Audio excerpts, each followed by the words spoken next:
What is going on, everybody? It's Alex coming back here with another video. And today, we're going to be doing round two as well as round three of this mock draft. But there's going to be two separate videos, so feel free to click on those. It's going to be released at two separate points, just so y'all can have a nice time relaxing and watching this one, and then have something to look forward to later in the night. But quick recap of what we did.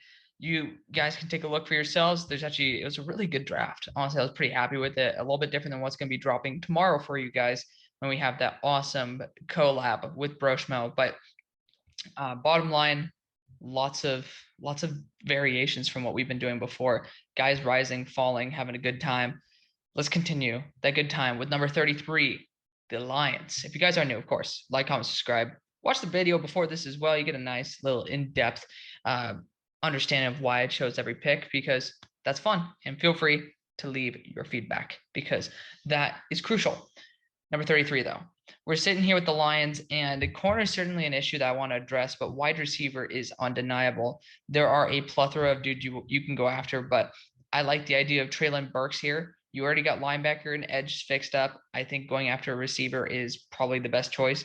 Treylon Burks has the most upside out of the majority of these dudes. Jamison Williams is another guy I'd target, but get Treylon Burks, another big hulking receiver over the middle. I like it. He's a big threat at around 230 pounds. He's a beast. I do like him quite a bit. His separation is a little bit concerning, but this is the perfect place to take a shot on a dude who could be a really big threat on the outside. So number 34, you got the Texans. This is a good spot to look at edge as well. There are some really good guys still on the board. And I think a guy like Zach Harrison, who has been having a monstrous year, could be a very big addition to this team. I would look at cornerback. It's not very good. Darian Kendrick's the only guy I'd look at right here. Safety wise, we do have some really good ones, but I just don't think that there's much of a need for a safety on the Texans right at the moment. Edge is, though, I'm going to go Zach Harrison here out of the Ohio State University. He's been a big riser, and I think he'd be a very good, safe option for this team. Now you got DeMarvin Leal as well as Zach Harrison here. You're fixing up that edge room as well as somebody who you can put on the interior. You got to fix either the offensive or defensive lines. Right now, the offensive line, not the best, not prime real estate. Number 35, you got the Jaguars. I'm definitely looking at Drake Jackson and Nick Bonito as potential options here because I do like that fit quite a bit. If you want to look for a stronger, like a heavy, strong safety, I'd go Jaquan Brisker. That would be a very good option. Somebody who is able to enforce the middle. I do like him quite a bit. Brandon Joseph's another dude who he plays a very interesting role depending on his body type. I'm really looking heavily at Jaquan Brisker here. I like his potential in the squad. He's a big hitter, and he's a very big threat. Nick Bonito, again, can't deny the fact that Nick Bonito could be a big addition to this team because he does kind of fit in what you're looking for to replace Caleb on Chason, who hasn't really taken that step forward yet. I'm not going to say you should bail on him, but it might be a good time to take a shot on someone else. That is what I'm saying. I'm going to go with the fun pick, though. I'm going to go Jaquan Brisker out of Penn State. Big hitter, big impact. He's going to be more of that safety linebacker hybrid, taking a huge step this year. I love guys who take those steps because usually that continues in the NFL. So he could end up busting out, but I do like the future potential of Jaquan Brisker on the squad. Number 36, you got the New York Jets. And Jets fans, I would actually really like to look at offensive line here. I know we went Icky in the first. I would still want to look at offensive line, just getting another dude. Can't really see anybody except Jackson Kirkland who'd be a good option. Don't think the tight end group is good enough right now. Linebacker as well as cornerback, definitely want to look at that right at the moment. Linebacker, though, I think there is a big drop off after Brandon Smith. And I think we already get a linebacker for the Eagles? That would kind of suck. We did not. So that's a bit of an unfortunate situation because I'm definitely looking heavily at Brandon Smith here. Running back's another one I would target because I do see the Dolphins are sitting there, and I think the Dolphins as well as the Falcons could be looking for one. And this team definitely needs one. So I think you got the Lightning already with Michael Carter. This is a good spot to take a guy like Zach Charbonnet, but it's also a good spot to trade back with a team looking for a linebacker. So it just really depends. Miami could get a guy like Zach Charbonnet. I think that the best move could be to move back, but we do have that pick there. We're not going to force this pick. We're going to go Brandon Smith. I think that's the best upside pick. Unfortunately for the Eagles as well as for the Giants, they're not going to be able to fix that linebacker problem because after that, it's a little bit worse. Owen Popo is the only guy who I could probably see going to actually fix those issues. 37, New York is back on the board. Whew, I would definitely be looking in not the receiver room, but the tight end room for this pick. But I don't really think there's a legit tight end one right here, like worth a high second. Voice crack. There's too much of an unknown going on. And I think there are some dudes who are very valuable on the board. Daxton Hill, more of that slot safety role there at Michigan, very, very highly talented. And I think that Brandon Joseph's also on the board. So a team that could use a safety should probably maybe move up. So there are teams that need them. I mean, even the Jets, I want to see the Jets got Derek Stingley as well as Ekem. And then obviously we just went Brand Smith. We could see a quick move up right there just to be able to get a high end safety like Daxton Hill to replace Marcus May. I think it'd be smart as well. We have enough picks for the Jets. And I think New York, I mean, we can move back and select whatever the hell we want. I don't think the value is good enough for New York here, but it is for the other New York. So let's move up with the Jets, back to back picks and get the best value out of this. So we're going to trade up with the Giants, see how this goes. Obviously, we have a plethora of picks, and the Giants don't have a fourth round pick. So I'm going to offer our late fourth, maybe ask for a sixth or a fifth in return. So that way we're kind of pick swapping. Let's see about that one. We'll test the waters on that, move up 20 spots for the Giants in the long run. They're probably going to decline it. They accepted it. That's awesome. But I think we're going to go Daxton Hill here. There's a potential, pretty good potential, that Marcus May leaves. Daxton Hill is going to replace that perfectly. He's really, really talented. I think he's on the talent level of a guy like Jalen Catalon, but maybe a little bit worse. Hence, he goes a little bit later. Number 38, you got the Dolphins on the board. I mean, apparently, y'all really are desperate for a number one wide receiver. So you guys are going to get him. George Pickens. I think that's a lot better to get a guy like Adam Anderson, who's a high-end pass rusher in the first, and George Pickens, a high-end wide receiver in the second, rather than going a guy like you guys will see tomorrow. I like the way that this turned out a little bit more, but George Pickens has the build to be a true number one. He's going to be an athletic beast, and he has the size. It's going to be what Devontae Parker should have been his entire career. So let's rock with it. George Pickens. Number 39, you got the Falcons on the board, and this pick fell pretty nicely. Drake Jackson, Nick Benito. I'm going to take the upside right here. Drake Jackson. I just really like his fit on the team. And if he gets to continue his consistency and continues taking step up, he deserves to be in the mid first category. Even Nick Benito, it's kind of sad to see him fall, but it's just a really, really good class. Number 40, you got the Bills on the board. Bills, I'm going to look at corner here. I'm looking at Darian Kendrick still on the board, and I am salivating. Absolutely first round quality corner, as long as he does not end up going and sleeping with a gun on his lap. I think he'll be okay. Number 41 for the Eagles. Eagles, we needed linebacker. Didn't get it. That's a bit unfortunate, right? We could still look in the safety room because, to be honest, free safety, McLeod is up for a contract, right? So I don't know how much faith we're going to have in the kid out of Clemson that I remember we took a couple years ago, but Brandon Smith could be a really good option here. I think his upside's undeniable. He plays a little more strong safety right now, but he is a free safety build at his best.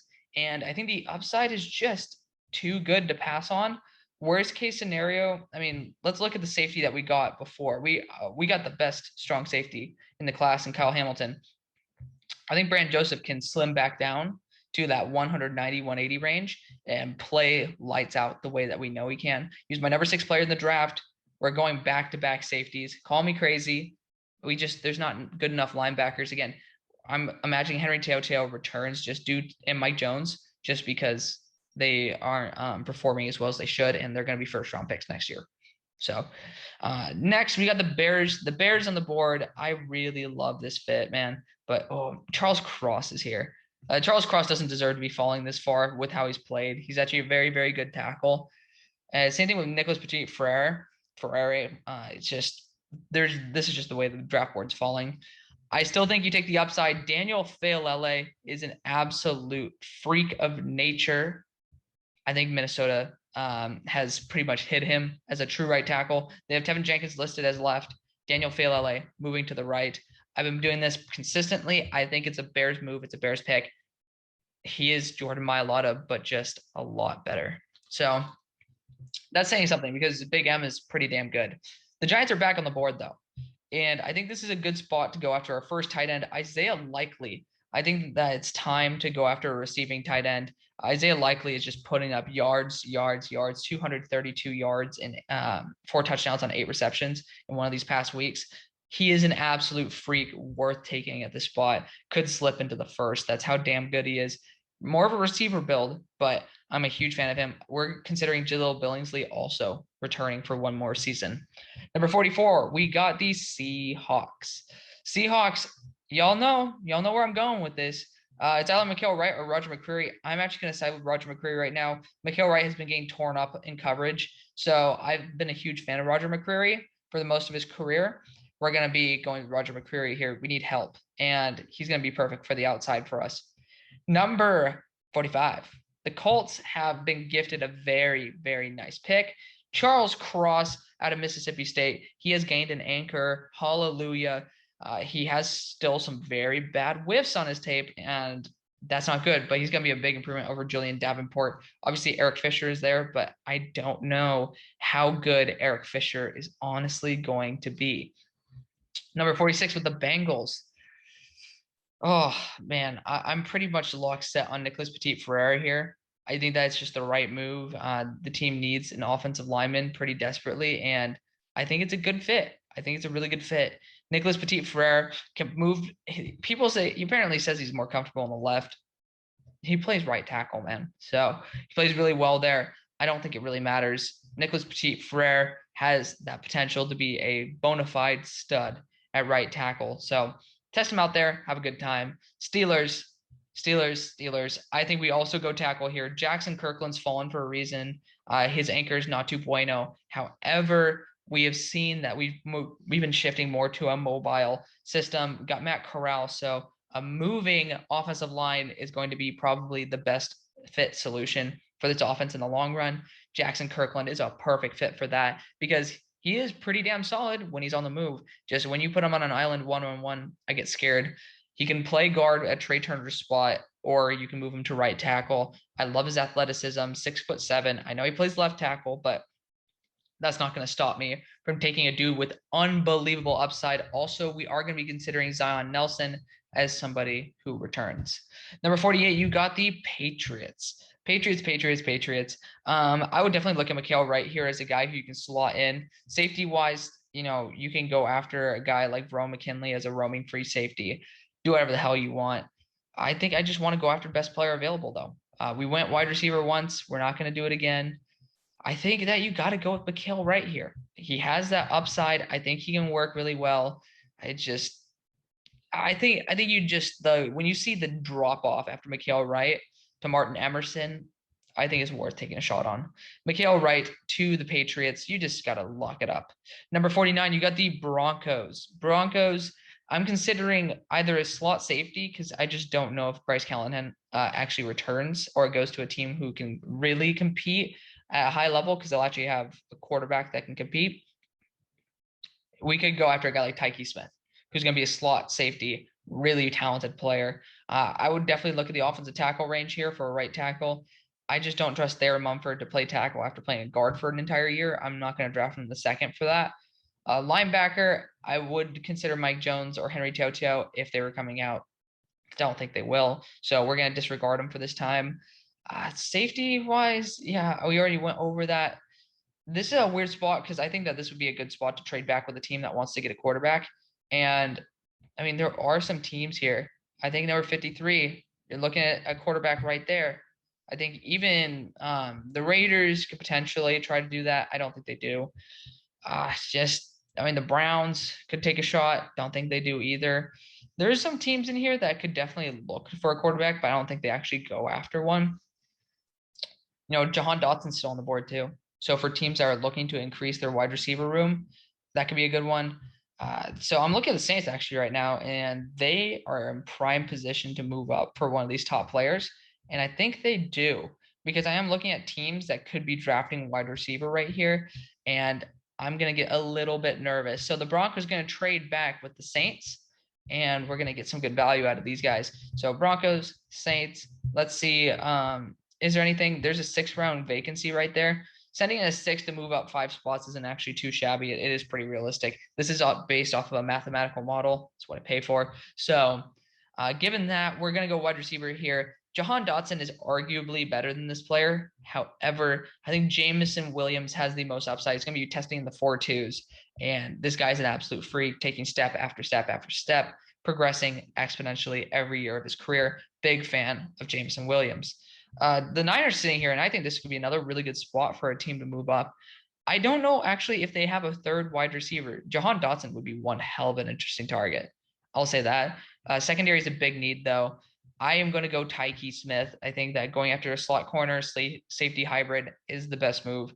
Tyke Smith, going to go in that slot. Big fan of that pick. Good value as well. Tyke Smith, probably the best slot in this draft, arguably.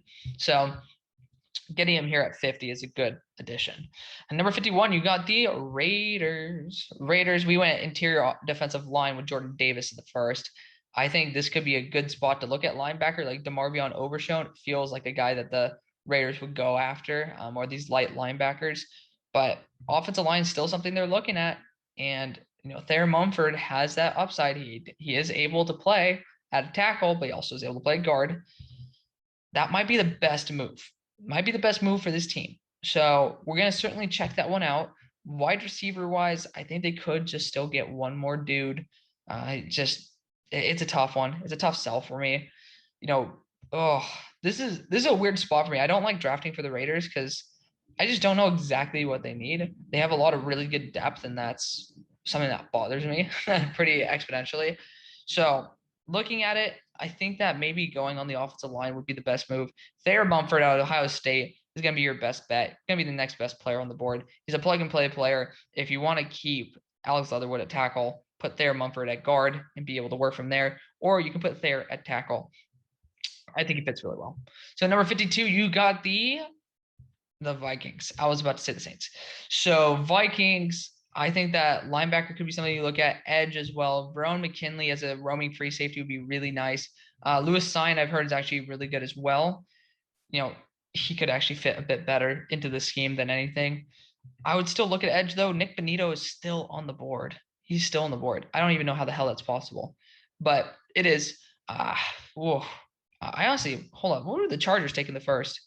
The Chargers, I'm bugging. They drafted Chris Olave. Chargers are trading up this pick. They're going to be sending some good value this way to Minnesota. It's a necessity at this point for the Chargers to get an edge player like that. They're going to be overpaying heavily. We're going to send a 4th-round pick to go up because the Vikings are going to want to draft somebody there as safety, but you can't deny a 4th-round pick. Nick Benito out of Oklahoma. I'm a huge fan of him. I think he's a 1st-rounder. I don't know why the hell he fell, but he did. Next, you got 53 with the Falcons. I am going to look at a wide receiver for you guys. David Bell could be an actual good addition to the squad. I'm going to go Jahan Dotson. I think the value's worth it. He could work in the slot where I think he could still work on the outside too, but Russell Gage could be replaced. I'm pretty sure anything at the number 2 spot can be replaced as well. Jahan Dotson could be a good addition to this team to stretch the field. Number 54, we got the Broncos back on the board. This could be a good spot to test out some extra safeties. I think they did a good job last draft drafting them.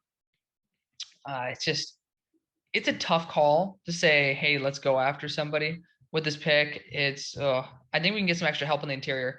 Perrion Winfrey going to come in and just help the interior quite a bit. Pass rushing monster. So big fan of what he can bring to the table. Perrion Winfrey all the way. Number 55, the Vikings back on the board. They're going to be going after Verone McKinley out of Oregon. Redshirt sophomore. He's very rangy. So I like to be able to add that to the secondary. You need to fix it up a little bit, and then you could be on your way. Browns are sitting here, and unfortunately, there's not a good enough edge or interior defensive lineman for me to want to take. So I'm definitely looking for either a wide receiver to potentially replace Odell Beckham Jr., or I'm going to be looking at a trade partner for Desmond Ridder. And There are some teams that will probably be wanting him.